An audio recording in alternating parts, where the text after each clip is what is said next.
Good. Okay, we're now moving on to a session on super exemplars.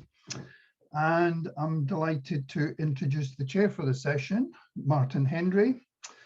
Martin, of course, has been head of School of Physics and Astronomy in Glasgow University. He's done lots with Institute of Physics, which included public engagement activities.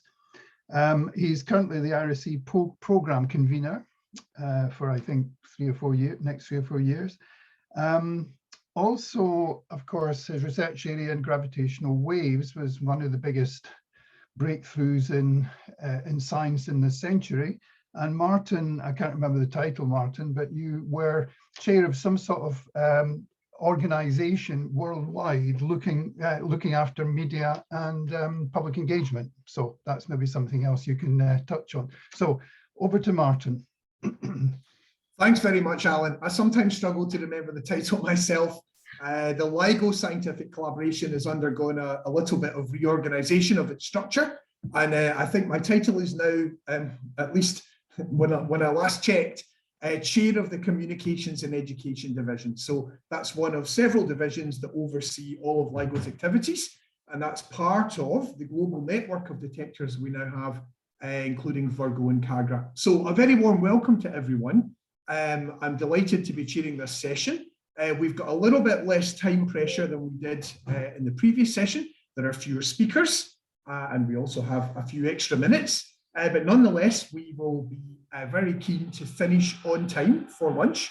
I look forward to ensuring a smooth running of this session with our 3 really excellent speakers. So just before we go to them, let me mention just a little bit more, as Alan sort of paved the way to allow me to do this, about what I do for the LIGO Scientific Collaboration. And as Alan alluded to, my responsibility was to oversee the public announcement of our gravitational wave discoveries, working closely with a number of colleagues around the world. And frankly, we were blown away by just how much public interest there was.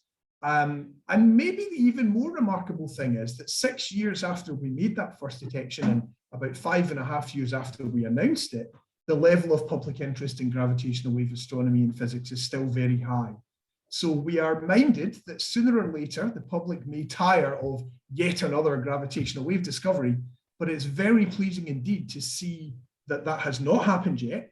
And that moreover, the fascination is not just with the technology behind the detectors, but also with the deeper, more fundamental questions that that technology allows us to address. So I think it echoes a lot of the remarks that we heard in the opening introduction from Julie, really inspiring summary of a lot of what's very good about the way that Scotland approaches public engagement.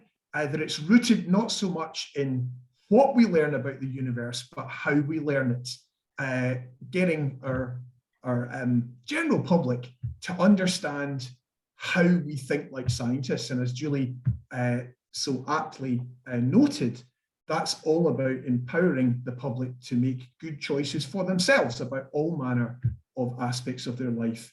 Some a little less esoteric, perhaps, than gravitational waves and the fabric of space-time. But as I said, it's very gratifying that the public is still interested in those esoteric topics as well.